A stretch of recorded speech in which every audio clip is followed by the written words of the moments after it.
Le 10h midi, Sud Radio Média, Valérie Expert, Gilles Gansman. Bonjour à toutes et à tous. Mercredi 29 mai, il pleut sur une bonne partie de la France.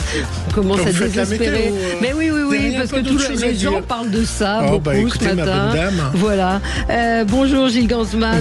Bonjour Jules Houplin. Merci d'être avec nous. Vous êtes comédien. Vous avez reçu, on était en train d'en parler justement il y a 7 ans, je crois, 6 ou 7 ans pour la fiction Les Innocents. Yes. Et ce soir, vous venez...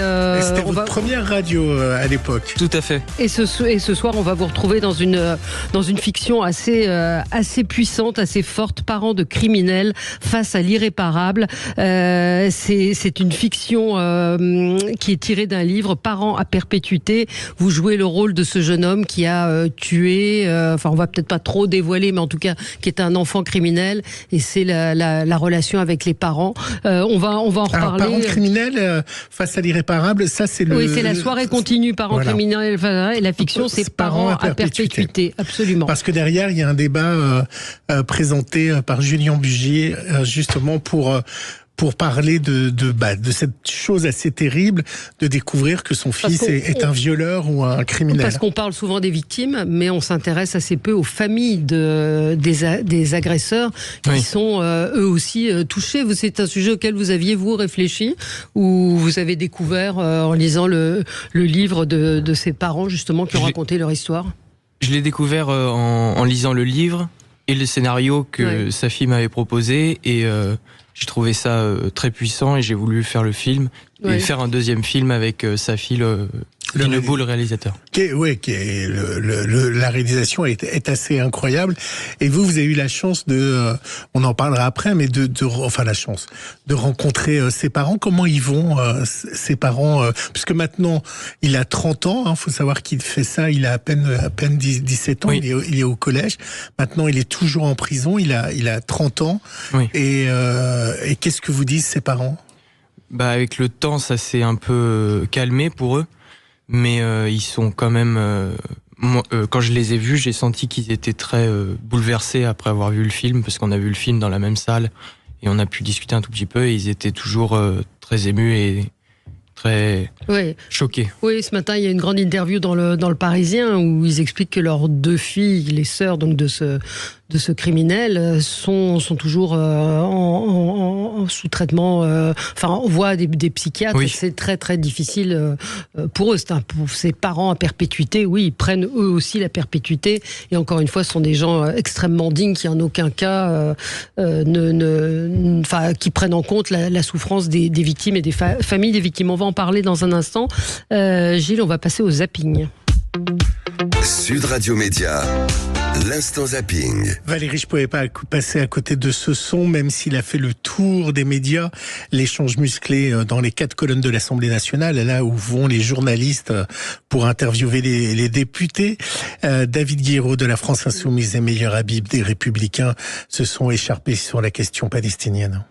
Comment vous leur donnez la parole? Pars-toi d'ici, toi, va-t'en. À qui tu parles? À toi, je te On n'a pas élevé le cochon ensemble, alors respecte un peu. C'est toi le cochon.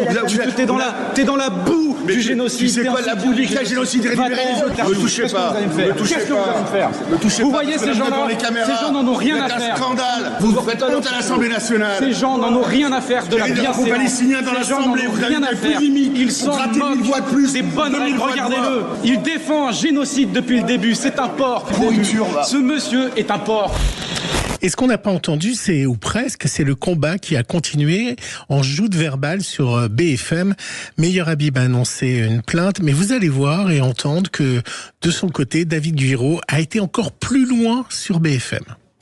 Qu'est-ce qu'on aurait dit si j'avais brandi un drapeau israélien dans l'hémicycle? On aurait pu le faire après le 7 octobre. C'est leur fonds de commerce électoral. Et se faire Meyer Habib, c'est au carré, ça paye encore mieux. Et je dis à ce David Guiraud, qui lui-même a nié les massacres du 7 octobre, après il est revenu là-dessus, c'est une crapule antisémite, et je le dis publiquement, mais traiter de porc les juifs, c'est la plus vieille insulte antisémite du monde. Il l'a fait publiquement, je porterai bien évidemment plainte contre lui. Des fois, les mots vont plus haut que notre pensée, et c'est vrai que même faut être beau joueur. Moi, je présente mes excuses à tous les cochons de France. J'en ai jamais vu un défendre un génocide, hein. Mais quand j'ai quelqu'un en face de moi qui m'interrompt... pas du tout là, en fait. Ah non. Pourquoi je regretterais? Ouais, vous avez suivi un peu l'histoire? Pas du tout. Pas du tout. Vous avez de la chance. Vous vous intéressez à la politique ou pas du tout? Comment ? Vous intéressez à la politique ? Ou à l'actualité ? À l'actualité, oui, parce que mon grand-père était animateur sur une autre radio. Ouais. Ma mère était animatrice sur une autre radio. Sur Skyrock. Ouais. Mon grand-père sur RFM. Donc, oui, j'ai beaucoup regardé les infos, surtout avec mon grand-père. Ouais. Mais j'essaye en ce moment de pas trop... Vous allez aller voter ou à 25 ans, on n'a pas envie de voter aux européennes ? On n'a pas envie de voter tellement. Donc vous irez pas voter ?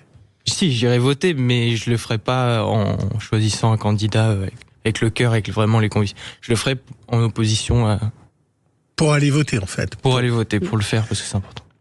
Triste image, en tout cas, à l'Assemblée, direction le Sénat, où a été voté un texte encadrant les transitions de genre avant 16 ans, qui prévoit entre autres, avant 18 ans, pardon, qui prévoit entre autres l'interdiction de prescrire des bloqueurs de puberté, une loi contestée par le gouvernement, mais portée par la sénatrice républicaine Jacqueline Eustache-Brinnion.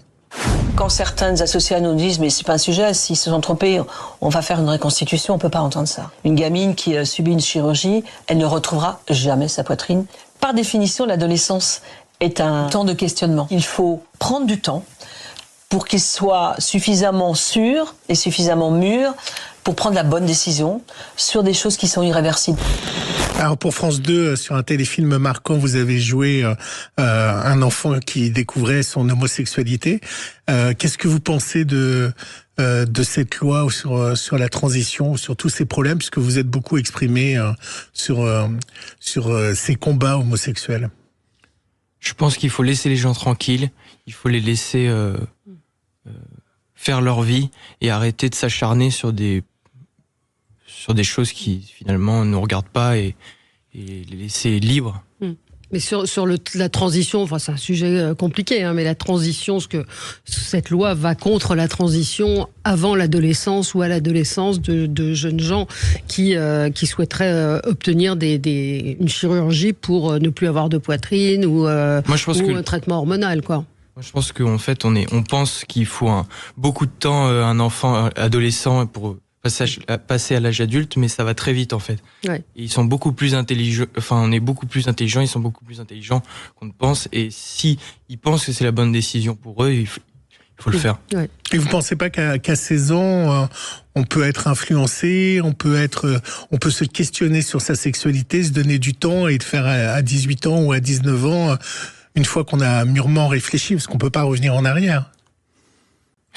C'est une colle que vous me posez. Ouais, c'est difficile. Non, c'est très difficile parce que personne n'est pareil. C'est ça, c'est des cas particuliers. Moi, j'ai évoqué hier un transgenre, une femme que je connais qui me dit si j'avais pu le faire, je sais depuis l'âge de 4 ans que je suis une femme dans un corps d'homme, et si j'avais pu le faire avant, je n'aurais plus ma voix d'homme, je n'aurais plus de pomme d'Adam, et ma vie aurait été changée. Maintenant, combien de cas comme celui-là pour des gens qui s'interrogent et qui après changent d'idée. Mais c'est un sujet compliqué. On continue. On ne savait pas que Johnny Hallyday avait allumé le feu chez notre Brigitte Lahaie nationale, qu'on retrouve sur Sud Radio, qui s'est confiée sur ce moment chaud à celui qui adore regarder à travers le trou de la serrure Jordan Deluxe.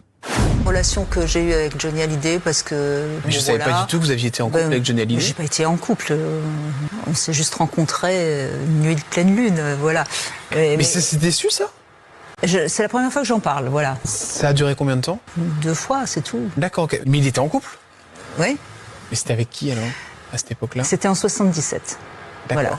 Donc, vous calculerez, vous chercherez. Soit Lynn Blondiot, soit Babette Hallyday. Je sais plus. Vous n'avez pas posé la question ? Alors moi, je vais vous dire, j'ai jamais eu de problème avec les hommes mariés. Hein. Ça me regarde pas. Si c'est pas moi, c'est une autre. Hein. Ah ouais. Cette phrase-là, elle est formidable quand même. Si c'est pas moi, si c'est une autre, c'est un moyen de se dédouaner. Il y a une exposition qui va commencer bientôt. Sur Brigitte Lahaie ? Oui, elle va. Il y a une exposition où elle va présenter des images d'archives et autres. Si on met tous des photos de ses amants, je pense qu'il faut un grand hall. Vous poserez la question. Il faut le Louvre. Mais incroyable. Donc Johnny Hallyday, mais c'est en 77 quand même. Donc de l'eau a coulé sur les ponts, sous les ponts.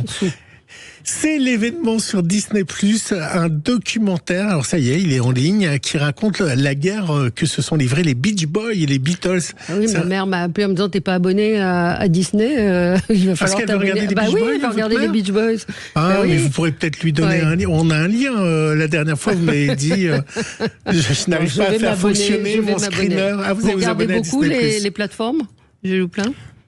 Oui. Ouais. Oui, quand même. Vous regardez les séries plus des films. Des films, ouais. Beaucoup plus films que séries, mais les séries aussi, je les regarde, mais beaucoup de plateformes, ouais. Plus que le cinéma, finalement. Ah, vous allez presque plus au cinéma ?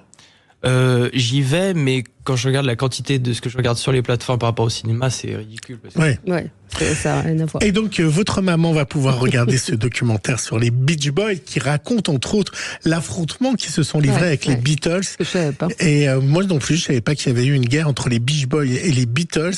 Et donc, je vous ai mis, pour finir ce zapping, un tube emblématique et... I get around. Round, round, get around, I get around, yeah, get around, round, round, I get around, I get around, round, round, I get around, get around, round, round, I get around.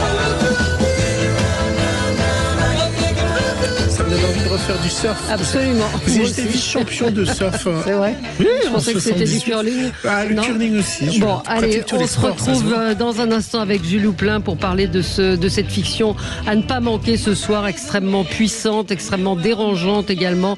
Parents à perpétuité. On y revient dans un instant. Le 10h midi, Sud Radio Média, Valérie Expert, Gilles Gansma. Sud Radio Média, l'invité du jour. L'invité du jour, c'est Jules Houplin, pardon. Vous êtes comédien, jeune comédien, vous avez 25 ans, vous avez reçu encore une fois, il y a combien de temps ? 6 ans, on a dit, c'est ça ? 6 ans, ouais. Pour posséder votre premier téléfilm ? Première fiction. C'était mon premier téléfilm, ouais.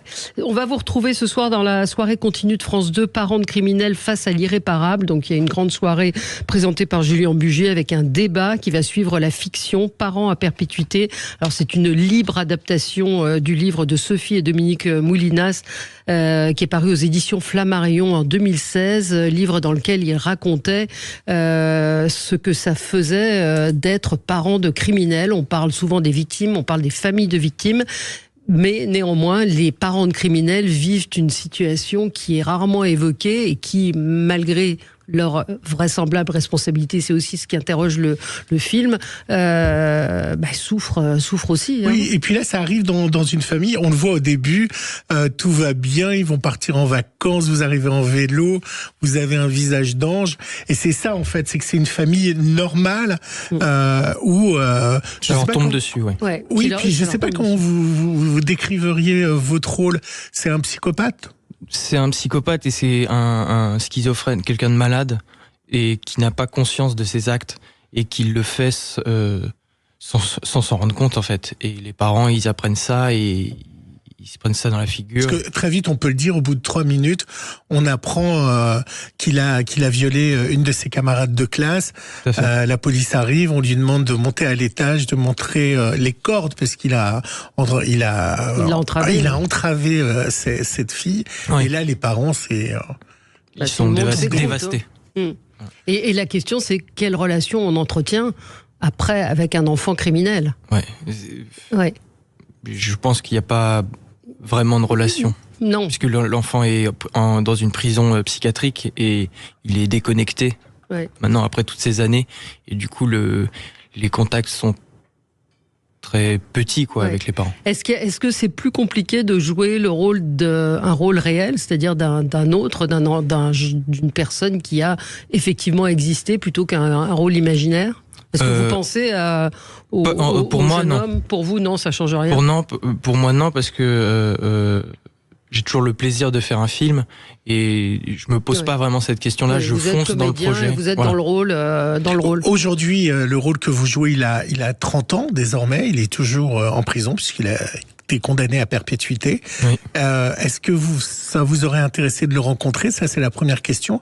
Et est-ce que vous savez s'il a la télévision dans sa cellule ? C'est-à-dire, est-ce que ce soir, il va voir ce téléfilm ?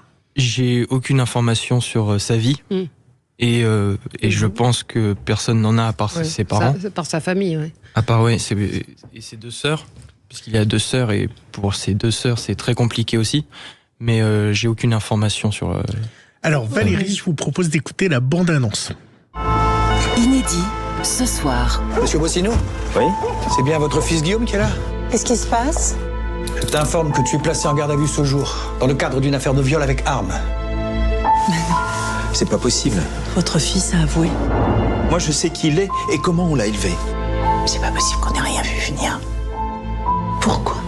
Tu lui as fait du mal. Si la justice estime que Guillaume est réinsérable, on sera là pour l'aider. Je crois qu'on ne doit pas laisser sortir Guillaume.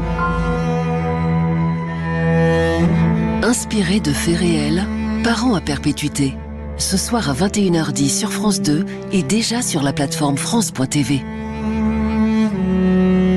Alors les parents sont joués par Natacha Lindinger et Eric Caravaca qui sont incroyables dedans. Alors, nous on avait reçu Natacha Lindinger pour des rôles un peu plus drôles et légers, et là elle est en fait, plus on avance dans le téléfilm, nos éditeurs le verront ce soir, plus elle commence à détester ce fils en fait. Oui. Elle le supporte plus, et elle supporte plus ce que les gens autour, les voisins, lui renvoient, parce que c'est très dur pour elle, et elle se retrouve seule avec son mari, et c'est dans ce combat. Alors c'est une réalisation de Safi Nebou. Oui. C'est tout en subtilité, surtout dans votre rôle à vous, où finalement tout se joue dans le visage, dans les regards. Il y a assez peu de dialogue pour vous, il y en a, mais c'est un rôle très très intérieur que vous avez dû interpréter. Oui, et l'axe quand même du film, c'est les parents, comment ça se passe avec l'avocat, les juges. Donc c'est vraiment l'axe principal du film, et après on voit un petit peu, mais ce qui est important de filmer, c'est le combat des parents pour essayer. Le combat des parents, effectivement, et leur vécu de cette affaire. On peut citer l'auteur, la scénariste Julie Jézéquel, et dire que c'est vraiment un choix qui a été fait par France 2 assez fort, parce qu'encore une fois, moi j'ai rarement vu évoquer ce sujet. Ah, c'est très peu. Ouais, très parce peu. qu'on est beaucoup sur... en même temps, c'est normal, parce que les gens, le soir, ils ont envie de rentrer chez eux et se détendre, pas regarder un... Ouais, j'ai reçu un message de ma grand-mère qui me dit « Ouais, on va tous regarder comme si ça allait être une comédie. » Quand ils vont voir le film, ça va être un peu plus tendu. Mais mais on a aussi envie de voir ça, de voir des fictions comme celle-là. Et puis alors, on peut parler de lorsqu'on est un jeune comédien. Est-ce qu'aujourd'hui c'est simple ou pas? Valérie, vous posez la question en antenne. Est-ce que vous faites des castings? Comment on y arrive dans ce métier? Pour moi, j'ai fait un casting sauvage. J'ai fait mon premier film, j'ai été pris, c'est parti comme ça. Et puis après, j'ai eu un agent qui m'a contacté. J'ai fait plusieurs castings, mais c'est vrai que on sait jamais. Ce qu'on va faire le lendemain, quoi. C'est toujours, on passe le casting, on croise les doigts pour que ça marche. Si ça marche, on a la plus belle vie au monde, et puis et si ça marche pas, on attend. Et vous avez toujours voulu être comédien? Après mon premier film, j'ai compris que c'était le métier que j'avais envie de faire, et je suis parti là-dedans. Et vous êtes parti là-dedans, et après on passe les castings, et là on enchaîne. Et là, vous avez des projets? Il y a un autre film que j'ai fait avec Victor Meutelet, la série... Oui, Victor Meutelet qui était avec vous, qu'on avait reçu aussi pour... tous les deux, c'était votre première radio. Et Victor Meutelet, nous, on l'avait reçu pour Grand Hôtel. Grand Hôtel sur TF1, où il jouait avec le fils de Long. Carole Bouquet aussi. Et Carole Bouquet. Ah, vous trouvez qu'il vous a dépassé, Ah non, enfin peut-être, je sais pas. Moi, c'est mon meilleur pote. Quand finalement, quand on se voit, on parle de tout sauf de boulot. Sauf de boulot, ouais. Donc, mais je suis trop content pour lui, et là, je crois qu'il est en Espagne. Ouais. Est-ce qu'on a c'est une question un peu banale, mais est-ce qu'on a du mal à sortir d'un rôle comme celui-là? Les comédiens disent parfois qu'ils ont du mal, ou vous êtes vraiment, c'est le boulot. Non, ça n'a pas été trop difficile de sortir du personnage, parce que moi, j'étais pas vraiment le personnage principal en termes de temps à l'écran, donc ça allait. J'ai pu m'en sortir rapidement. Mais c'est vrai que les parents, pour les parents, c'est pour Eric et Natacha, ça a été plus difficile. Plus difficile. Les parents sont venus sur le tournage? Non, pas du tout. La seule fois où je les ai vus, c'était à la projection après la première diffusion, enfin en équipe technique. Et après, est-ce que Natacha, elle était déconnante lorsqu'on tourne quelque chose d'aussi tragique? Est-ce qu'il y a quand même une ambiance drôle? Ah bah il y a un sas de décompression après en fin de journée. Bah oui. Parce que c'est bon. Toutes les scènes sont fortes, ouais. Ouais, voilà, c'est ça. Et on tourne dans des endroits. On a tourné dans une vraie prison. En plus, c'était l'hiver. On a tourné, je me souviens, sur une plage à Dunkerque. On a vu des migrants prendre la mer et tout ça dès 6h du matin. Donc tout de suite, tu fais ouf. Ça va être. Ça va être costaud. Alors on va vous retrouver donc ce soir dans cette soirée continue Parents de criminels face à l'irréparable avec un plateau animé par Julien Bugier juste après. Et ne manquez pas Parents à perpétuité ce soir à 21h10. C'est bouleversant, c'est puissant, c'est intéressant parce qu'encore une fois, c'est un point de vue qu'on voit. Moi je pense que le téléfilm cartonne bien. Qu'on voit assez peu et c'est adapté donc du livre Parents à perpétuité de Sophie et Dominique Moulinas. Merci à vous d'avoir été avec nous ce matin sur Sud Radio, Jules Houplin. Nous, on se retrouve dans un autre registre dans un instant avec Chicandier. À tout de suite. Le 10h midi, Sud Radio Média, Valérie Expert, Gilles Gansman. Sud Radio. Le supplément média. Le supplément média avec Jason Chicandier. On dit Jason ou Jason? On dit. Alors maintenant, je dis Chicandier parce que Chicandier. C'est une marque. Ouais, voilà. Chicandier. Exactement. Alors Chicandier, notaire. Ouais. Et depuis. Notaire, mais notaire, vous avez vraiment. Non, j'avais pas ma charge. J'avais pas ma charge. Alors saisie, c'est plutôt les huissiers. Ah oui, c'est les huissiers. Mais non, moi j'avais pas ma charge. J'étais clerc de notaire, moi. Le plus mauvais clerc de notaire de France. J'ai cette palme. Vous le je le revendique. Alors, oui, mais vous gagnez moins d'argent en tant que comédien. Eh ben, alors pas en ce moment, parce qu'en ce moment, les notaires, c'est un peu les Roumains du droit. Hein. Ils tirent la langue. En ce moment, avec l'immobilier qui se pète la gueule. Et puis surtout, il y a eu une réforme du notariat, la loi Macron, qui fait qu'il y a eu une multiplication des charges et de notaires et qu'ils ont de moins en moins. Si ce n'est que si on est au courant, les notaires, en fait, ils ont pris la loi Macron, ils ont pris des petits jeunes, ils leur ont demandé de postuler, ce qu'on appelle un eurodatage, et quand ils ont postulé, ils les ont ramenés. C'est-à-dire que le libéralisme est toujours plus fort que les lois qui les supportent. Incroyable. Alors, vous êtes humoriste, producteur, acteur, vous êtes vous êtes fait connaître sur les réseaux, bon vivant, truculent. Un peu. Vous revendiquez la grossièreté. Ouais, j'aime bien. Et vous publiez cette semaine quoi? Et vous êtes tous les samedis sur M6 à 17h35 avec moi dans la grande semaine. Enfin, avec moi. C'est vous qui avez dit la phrase. Valérie, elle est trop pudique pour faire l'autopromo. C'est bien, c'est bien. On est collègues, on est copains. On n'est pas copains du tout. Les miscellanées de Chicandier, ça paraît chez Flammarion avec une magnifique préface de Laurent Deutsch et une postface également de Laurent Deutsch. J'ai tout lu. Et puis vous êtes en tournée dans toute la France avec votre spectacle La 9e vie du chat. C'est ça. Moi, j'étais resté à 7, moi. Ouais, alors en fait, 9, alors j'ai regardé, parce que il y a 7 et 9, ça existe le 9e aussi, dans certaines mythologies. Et surtout, moi, le 9, c'est mon chiffre, parce que c'est un chiffre d'oralité, déjà, le 9. Et je suis né le 9 septembre.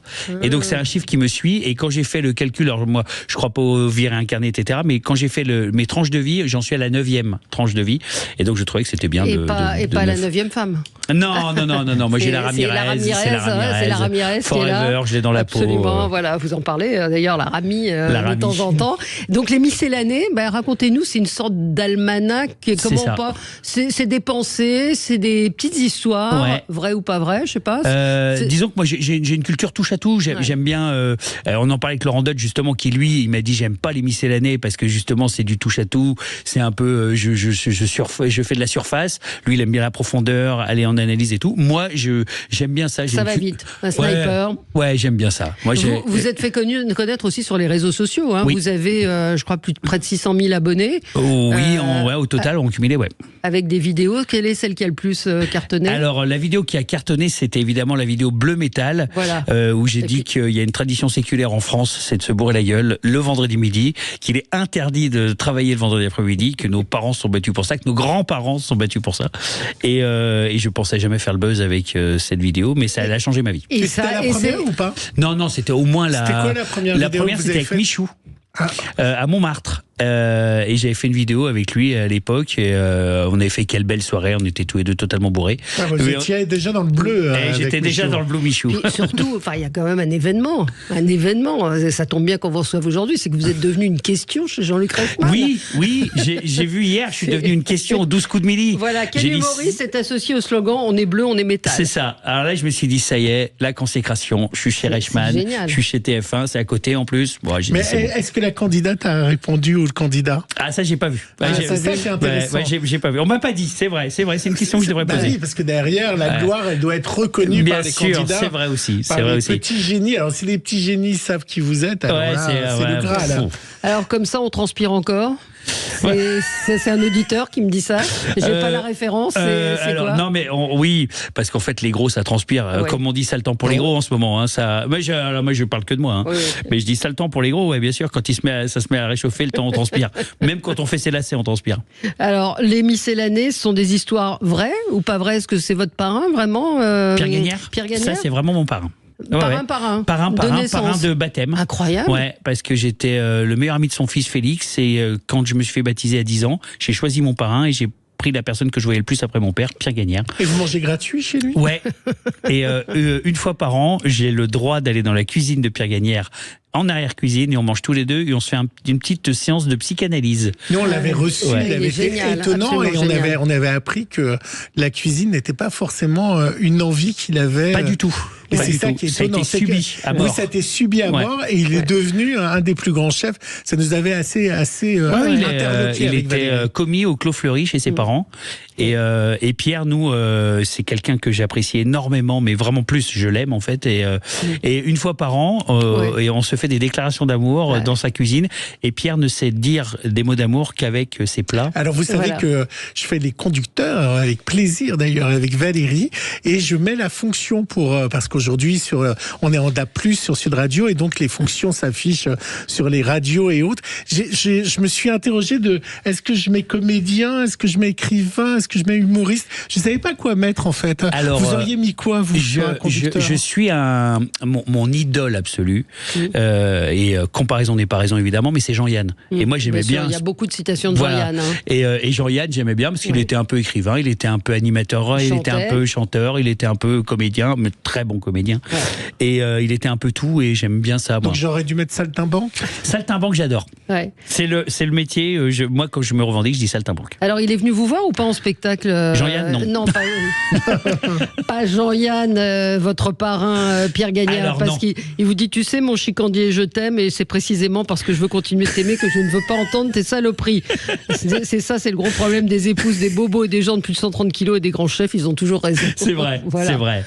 Pierre, il m'a dit, je t'aime tellement que je viendrai jamais te voir. Voilà, non mais c'est vrai. Alors moi, j'ai eu la chance de venir sur le tournage de l'émission que vous faites pour M6, parce que on reste une émission média, même si Valérie est impliquée dans cette émission, pas dans les audiences. Hein. Oui, mais, là ouais. Bon, après il y a un petit boulot. Ouais, faut rappeler les choses quand même, être honnête. Mais ça va augmenter. Moi, je suis plutôt confiant. C'est en train de trouver. Ça va, vous voulez un petit café? C'est en train de trouver. Non, mais c'est vrai, ça. Ben non, mais il faut en parler. C'est en train de trouver son rythme. Et moi, donc, qui ai assisté au tournage, il y a beaucoup de choses qui ne sont pas diffusées et qui sont coupées. Est-ce que aujourd'hui, la télévision, c'est compliqué quand on a votre humour, quand on a des grossièretés, quand on joue sur le sexe, quand on joue bien sûr, c'est compliqué parce que déjà, c'est M6, c'est une télévision familiale à des heures d'écoute. Alors, pas de grande écoute, hein, visiblement, mais d'écoute. mais bien sûr que c'est compliqué, mais c'est normal. Moi, la comparaison que je fais. Mais vous voulez pas changer, du coup? Non, mais c'est pas ça. C'est que il fait marrer tout le monde. C'est-à-dire qu'on s'arrête. On dit bon voilà, ça sera coupé. Ça sera coupé, mais on rigole. Le public rigole, on rigole entre nous. Moi, je dis, il y a la théorie des 4 murs.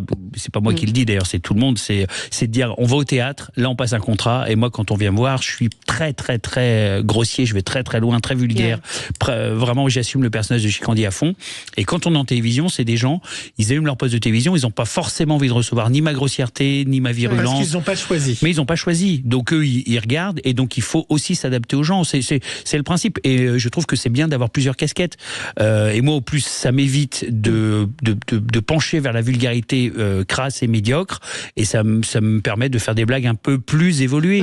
Voilà. Et dans le livre, il y a de tout. Alors, comment vous avez choisi? Parce qu'il y a des anecdotes. Par exemple, moi, j'ai bien aimé l'entrée 55, ce qu'on appelle une idée à la con, c'est Jack Nicholson au sommet de sa gloire. Ah ouais, ça, c'est génial. Parce que moi, alors comment vous les avez choisis, ces histoires? Alors en fait, c'est par itération. Hein. Enfin, vraiment, c'est une idée qui en amène une autre, qui en amène une autre, qui en amène une autre. Et il se trouve que quand j'étais gamin, j'avais une vingtaine d'années, et j'ai croisé Jack Nicholson à la plage passable à Saint-Jean-Cap-Ferrat. Et le mec était charismatique de dos. Ouais. Mais vraiment, hein, j'ai jamais vu un charisme pareil. Je me suis arrêté de manger tellement le mec était charismatique. Et Jack Nicholson, c'est pour moi la vedette absolue, c'est la star. Et j'ai une théorie qui consiste à dire que les stars étaient eux-mêmes midinettes. Je pense que DiCaprio était midinette de Nicholson, et que le jour où il a croisé Nicholson, il a dû dire « Tu devines qui j'ai vu Nicholson et tout ». Donc je pense ça. Et Nicholson, qui lui était la star hollywoodienne de l'époque, a une super idée, il fait une bringue chez lui, et là il y a des petites minettes, etc. Et là il se dit, un jacuzzi c'est trop simple, on va le remplir de champagne. Donc il a rempli un jacuzzi de champagne. 800 bouteilles qu'il a mis dedans, et ils se sont mis tous nus dans le jacuzzi pour folâtrer, j'imagine. Et en fait il se trouve que ça a bousillé la fine flore de la jeune demoiselle, qui a terminé aux urgences avec les pompiers. Voilà. Donc c'était pas une bonne idée. Le champagne n'est pas une bonne idée. Il faut pas se baigner dedans. Il faut le boire, mais il faut pas se baigner dedans. Le français, c'est comme le camembert, c'est sympa, mais ça supporte mal le voyage. Ça, c'est quelques-unes des c'est Coluche dans Banzai. Et Raymond DeVos, qui était pressenti pour jouer dans le premier Indiana Jones. Alors ça, c'est dingue. Oui, il y a des fausses anecdotes aussi. Oui, voilà. Mais c'est très très drôle. C'est vraiment des éclats de rire à chaque page. Et puis dans la première page, moi j'ai fait un documentaire dessus, donc qui était sur Back to the Future, où vous racontez l'histoire de ce comédien qui a tourné plus de 5 mois. Eric Stoltz à la place de Michael J. Fox. Moi, je suis fasciné par le 5e Beatles, par exemple. Ceux qui sont passés à côté de carrières incroyables. Moi, ça me fascine de se dire comment ils doivent voir ces gens qui sont des succès mondiaux. Bien sûr. Et ça aurait pu être moi, quoi. Oui. Le 5e Beatles qui devait partir à Hambourg, qui finalement n'est pas parti, remplacé par Ringo Starr. Et alors, Eric Stoltz, il a quand même fait une carrière. Notamment, il était dans Pulp Fiction. Absolument. On s'en souvient, le dealer dans Pulp Fiction. Mikasa et Sokasa. Mais c'est vrai que. Il jouait dans Back to the Future, il devait avoir le rôle. J'ai vu les scènes avec Eric Stoltz, parce qu'il y avait un documentaire, et on voit les scènes avec Michael J. Fox et Eric Stoltz, et c'est troublant, parce que les autres acteurs jouent exactement de la même façon, mais on voit que, Spielberg et évidemment, comment il s'appelle, Robert Zemeckis, ont eu la bonne idée de garder quand même de changer d'acteur au bout de 5 mois et de retourner toutes les scènes. C'est incroyable. Et Michael J. Fox, chef-d'œuvre. Une petite citation de Frédéric Dard. Dans les débuts d'une aventure, la bouffe prépare la baise, à la fin, elle la remplace. C'est le génie qui parle. Là, j'ai juste à recopier. Mais voilà, il y a des citations, des petites histoires. C'est vraiment. Alors, je parlais de la météo au début de l'émission, parce qu'on a tous quand même un peu le moral dans les chaussettes cette semaine. Enfin, pour ceux qui habitent dans les régions où il pleut, ce qui est pas mal en ce moment. Ça, franchement, c'est un éclat de rire. Vous plongez dans votre livre. Puis ça se lit un peu comme un dictionnaire. Vous pouvez passer d'un à l'autre. Moi, je dis, ça se lit dans les lieux d'aisance même. Moi, vous assumez ça? Ouais, j'assume total. Je suis très pote avec Bafi, avec qui on assume le fait de faire des bouquins qui se lisent, aux chiottes. Mais c'est pas de la grande littérature, mais au moins c'est assumé. Est-ce qu'aujourd'hui on a perdu la culture populaire? Est-ce qu'on veut absolument être chic? Alors le problème, c'est une polarisation de la pensée, ça c'est sûr. C'est-à-dire que entre, j'allais dire, France Inter et Patrick Sébastien, on a l'impression qu'il n'y a pas de gradation. Et il y a un nuancier. Moi, c'est la pensée grise. Je trouve que ce qui nous manque, c'est la pensée grise. Donc le noir, le blanc, c'est bien. La culture élitiste, c'est bien. La culture populaire, c'est bien, mais si ce n'est que populaire, on dit souvent beauf prolo, et puis élitiste, on dit chiant, gaucho. Moi, alors l'autre jour, j'ai un journaliste un peu de gauche qui m'a dit, tu es un beauf in. Je connaissais pas le principe. Donc, un bouffe branché. Tu as la carte. J'ai la carte. Voilà. On m'a dit, moi je suis très pote avec Bigard. Moi j'étais très assumé. Je suis pote avec Patrick Sébastien, avec Bigard. Laurent Gérard. Moi je suis très assumé dans l'esprit, on va dire, populaire. Mais, vous savez, on va recevoir Jérôme Revon dans quelques semaines, qui est grand réalisateur, et qui racontait que la blague de texte pour laquelle il a été viré, elle avait été faite par Patrick Sébastien à l'antenne dans une émission il y a une dizaine d'années. Elle était passée, cette blague. C'était le grand tralala. Et c'était le grand tralala. Mais c'est une blague de Carabin qui date même, je pense que dans les tranchées de Verdun, il se racontait la blague. Aujourd'hui, est-ce qu'elle est malvenue? Certainement, mais est-ce qu'on se fait virer pour ça? Certainement pas. Voilà, c'est tout. Et vous, les blagues sur les femmes, vous les arrêtez ou pas? Non, moi j'arrête aucune blague. Quelqu'un m'avait dit tu vas arrêter les blagues. Vous savez, les blagues sur les pédophiles, etc. Moi, je fais partie d'associations de protection pour les mineurs, etc. On se moque des pédophiles. Et on se moque des pédophiles, mais je veux dire, il y a des pédophiles. Non, mais il y a des blagues. Les blagues, c'est des blagues. C'est Jean-Yves Bigard qui disait ça. Une blague, c'est une blague. Quand on dit il y a un Belge, un Chinois et un Allemand dans un avion, il n'y a pas vraiment un Belge, un Chinois et un Allemand dans un avion. Voilà. Donc une blague, c'est une blague. Le but, c'est de faire ricaner les copains. Pour vous, les blagues racistes n'existent pas? Non, il y a rien. Ah, vous pouvez pas dire ça. Non, il y a aucune blague raciste à partir du moment où on sait que la personne ne l'est pas. Si demain Jean-Marie Le Pen me fait une blague raciste, elle est pas drôle.